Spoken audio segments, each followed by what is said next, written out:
Hello class, this is a video tutorial on problem solving with trig graphs. And let's go straight into another example here. Beginning at 7 a.m., scientists observed the temperature of a pond. They found that the temperature could be modeled by this sine graph here, where C is the temperature in Celsius, or degrees Celsius, and T is the hours since the first observation. Sketch the function for a 24-hour observation. So first for this one, I hope we're very familiar now. We can see that the mean or the median line is simply at 4. So for this, I'm going to draw it as a dotted line. You don't necessarily need to draw this dotted line as well, but just making it clear for your learning. Here it is. Now, since the amplitude is 8, that means from 4, the graph has stretched out 8 units from there. So 4 plus 8 is 12. And so it's as high as 12 and as low as 4 minus 8 is negative 4. So we know that the highest peak of this, and again, you don't have to draw these two dotted lines, 12 and negative 4. So we know that the function or the sine curve oscillates back and forth between these lines. Now from here, the easiest way that we can do this, I mean, we could of course do all these transformations, but hopefully with all those practices, well, there's practice, sorry, we can just work with the period from here. So 2 pi over pi on 12. Check a calculator here. So 2 pi divided by pi, 2 pi divided by pi on 12. You can see it's 24.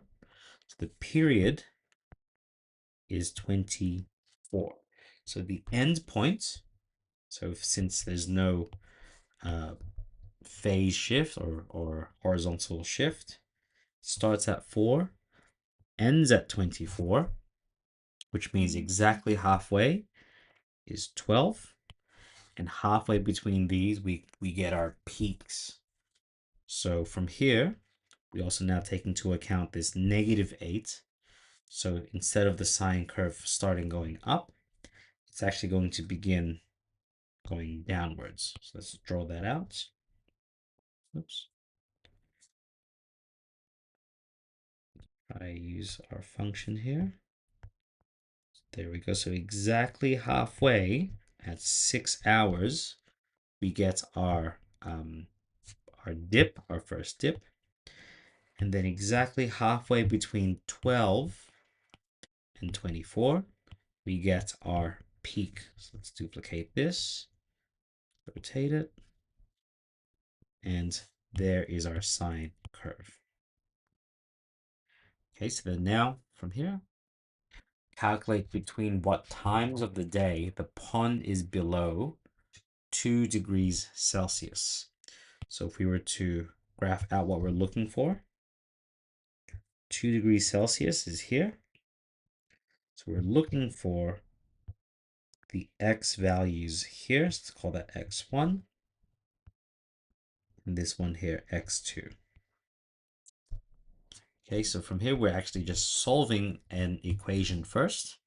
So it's asking when is the temperature, which is graphed out here, when is it below 2? So graphing that out or making this into an equation, we can take these.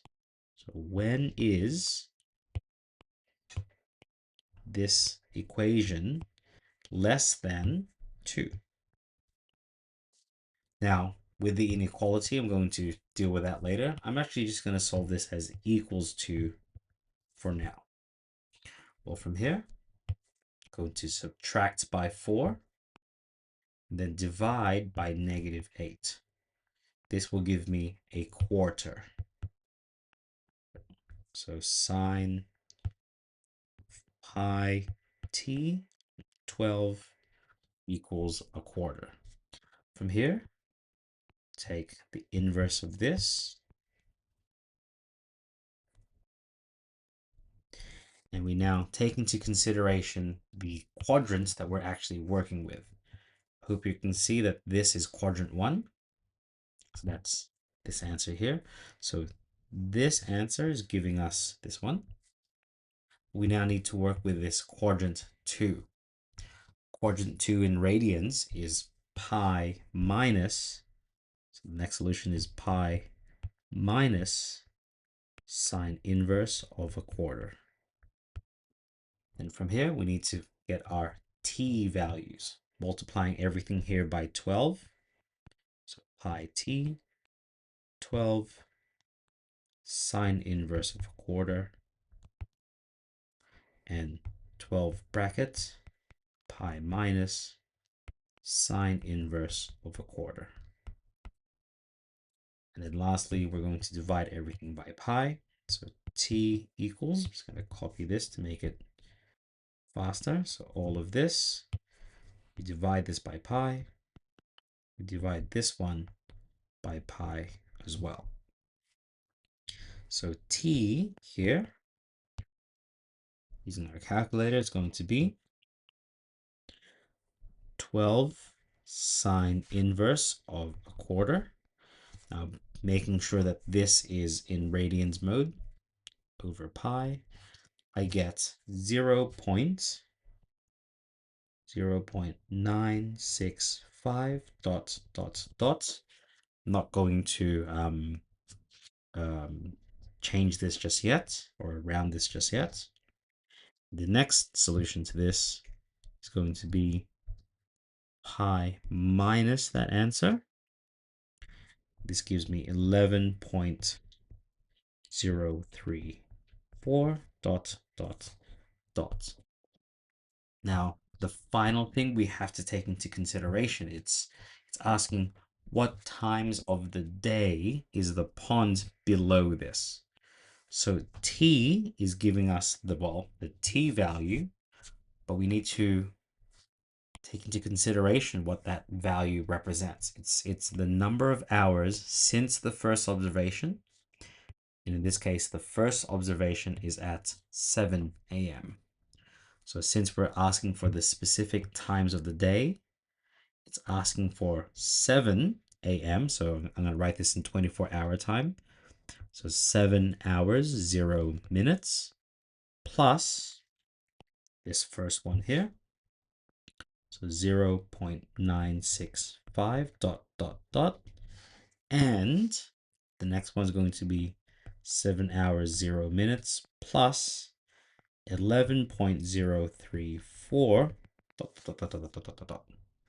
So the times of the days for this are going to be, so this I'm just going to go 7 plus my previous answer. That gives me, so this one's going to be 18.0348, which I can press my, take my answer here, take this and make it into degrees. So I can press the degrees button and it's saying it's 18 degrees, 2 minutes and 5 seconds. So 18:2, that's actually 6:02 p.m. And the other one as well, so let's go all the way back to our input. So this one here, this is going to be 7 plus that answer. Changing this. So the answer to this one is going to be, well, in this case, let's do this in steps. We get 7.965, which we convert into 7 hours and 58 minutes, which comes out to 7:58 a.m. And then lastly, it's asking specifically between what times is it below 2 degrees? We have to answer that question. So we write between 7:58 a.m. and 6:02 p.m. And that is the solution. to this problem. So I hope this gives you an insight into more problem solving with trig graphs and really trig equations here. And yeah, hope to see you in the next video. Best of luck.